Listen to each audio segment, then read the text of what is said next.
The film begins by showing Wenwu, who is alone fighting the enemy's army with the help of the mystical 10 rings, and no one knew where these 10 rings came from.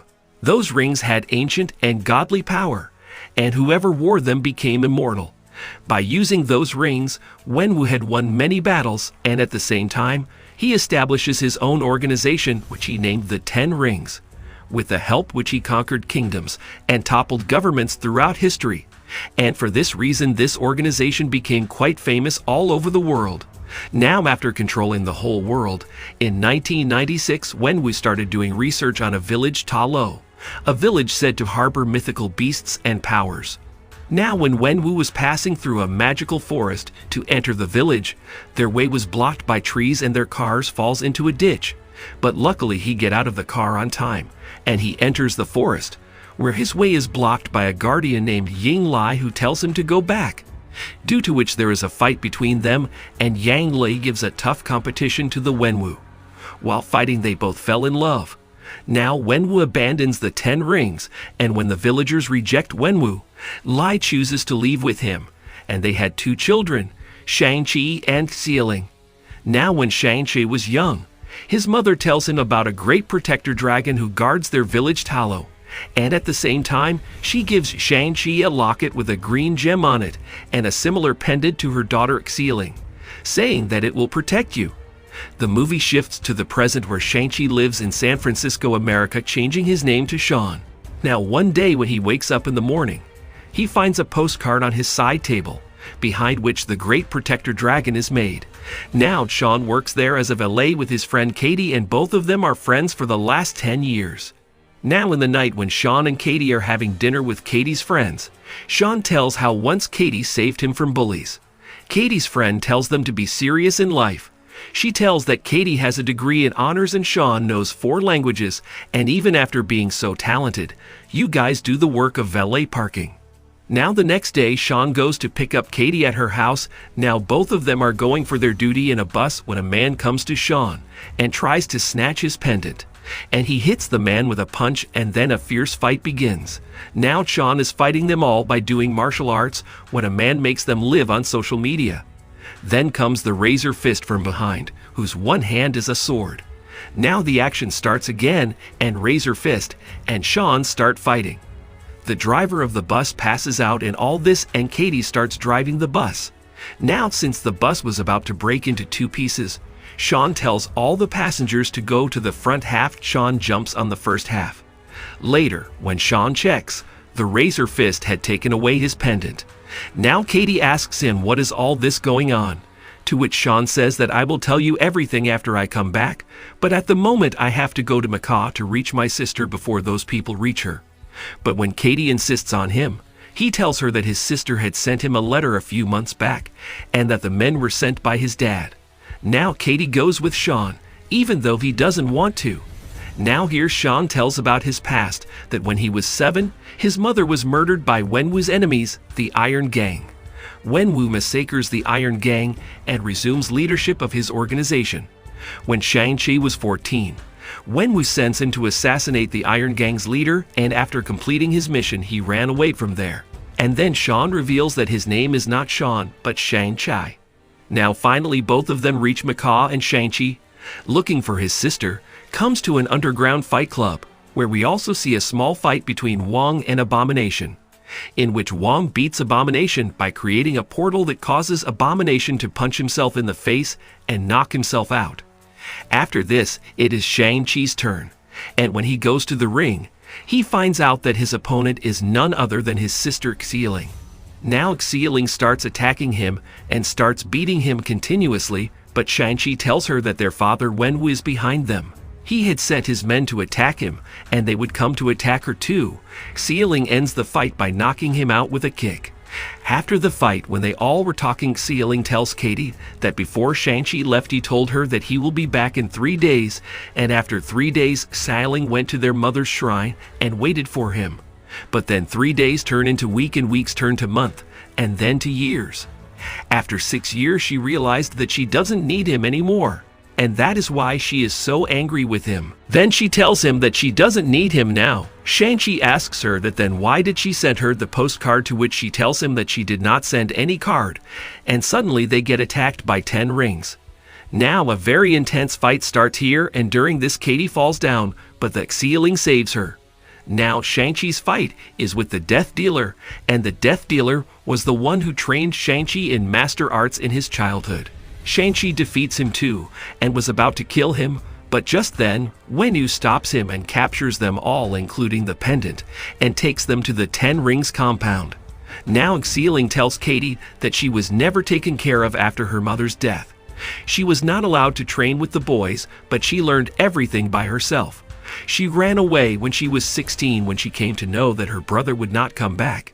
His dad wouldn't let her into his empire, so she set up her own underground fight club in Macau. Now at dinner, we come to know that Katie's Chinese name is Ru Wen, and one of the Americans did not know the Chinese name of Wenwu, so they named him Mandarin, and not only this, he had many names like Warrior King, Master Khan, and the most dangerous man on earth. But everything changed when he met their mother. After that, he realized a new world. Lai had given up everything to be with her, and so did Wenwu, leaving the 10 Rings. And after that, they all started living happy life. But after the death of their mother, he was lost for a long time, but now he knows what to do. Wenwu desperately wanted to connect with their mother, so he again went to look for Tallow Village. But he could not find the entrance there, but he came to know what they are hiding. On the other hand, there is a gate somewhere in the mountains where their mother is waiting for them all. He says that it is difficult to believe this thing, but once he was sitting there lost in his research, then she talked to him and told him that she needs his help in saving her from those people. Shang-Chi explains to his dad that there is nothing like this. Then his dad put both pendants in the eyes of a dragon statue, from which water comes out, and a map is made with a path that opens only once a year that goes straight to that gate. But to go through that gate, they must know the exact time of its opening. And now he knows both. Wenwu tells them that's why they have been brought there to help him. Now Xiling says that Tallow will not let them open the gate, on which Wenwu says, "Then we will burn the village itself." But when Shang-Chi disagrees with him, he puts everyone in the lockup.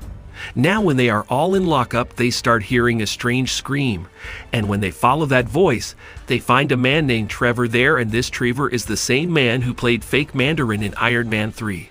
Now Trevor has a creature named Morris, who recognizes Shang-Chi as he had grown up in Tallow with his mother, but Wenwu picked him up one day from the magic forest, when he went to find Tallow's door.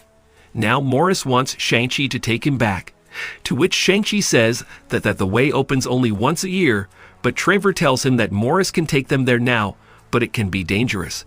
Now they all take Razorfist's car and leave from there. When they are passing through the forest tries to eat them, but they come out from there somehow. Now a waterfall comes in front of them, through which they reach Taco Village, which is very beautiful. There they also see many Chinese mythical creatures. Now when they meet the people of Tallow Village, they tell them to leave and were about to attack them. But then there comes Ying Nan, who is the sister of Shang-Chi's mother. She tells the people of the village that they are our people and will stay with us. Now she tells them that her people have been here for 4,000 years, protecting them and their world from the evil behind that gate. Shang-Chi tells her that his dad is coming to open that gate, as he feels that his wife is locked behind that gate. She then explains the history of Tallow, that thousands of years ago, the village was attacked by the soul-consuming Dweller in Darkness and its minions, but was saved by a Chinese dragon called the Great Protector, who helped seal the dark gate to the Dweller's world. According to Nan, the Dweller in Darkness has been influencing Wenwu to believe Lai is still alive so that he will open the gate.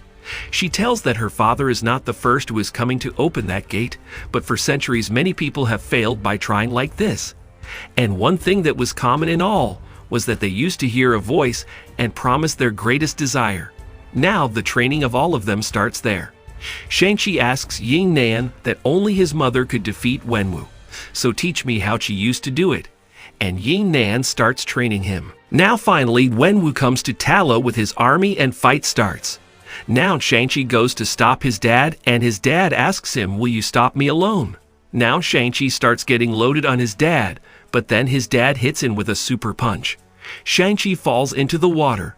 Now Wenwu hears his wife's voice, so he goes to break the gate and starts hitting the gate, which cracks the gate and unleashes several soul-sucking demons. Now, on the other hand, a fight is going on between the 10 Rings and Talo village when Yin Nan sees the creature. Then Sealing tells Razorfist that we have to fight this together, but Razorfist says that we don't need anyone, and then that dragon attacks him and Razorfist sees that his weapon is not affecting the creature. One of the demon kills the Death Dealer. The demons suck out more souls as fuel to release the Dweller. Then Yin Nan comes and kills it, and Razorfist agrees to fight with them. Now many creatures start coming towards them, and they get ready to fight with them. Meanwhile, Shang-Chi, who was drowning in the water, hears his mother's voice, and then the Great Protector, who was in the water, comes out taking Shang-Chi with him. Now the Great War begins here, and Yin Nan tells Shang-Chi that he has to stop his father. Now Shang-Chi goes to stop his father, and they start fighting there. Shang-Chi was fighting his dad very well, and he was fighting just like his mother. Wenwu attacks from that ring, but Shang-Chi was now able to control the rings. Now finally that gate opens, and the Dweller emerges from it, who first grabs the Wenwu, but before dying, he gave his rings to Shang-Chi. Now Sealing brings the Great Protector, on which Shang-Chi climbs up, and they start moving towards the village. Dweller was about to attack the village when the Great Protector, with the help of water, stops him, and Dweller starts getting weak due to lack of soul. But then Dweller's minions start bringing him souls, due to which power comes in it, and it comes out of the water. Now it attacks the Great Protector and starts sucking his soul, while Sealing is also held by the dragon, and she tells Shang-Chi to leave him, but Shang-Chi says not again. Now the Kate shoots an arrow that hits the Dweller's neck, and it lets go of the Great Protector. Now the Great Protector again entangles him in the water, and Shang-Chi puts his rings inside the dragon. Now Shang-Chi makes his final attack and breaks the Dweller into pieces.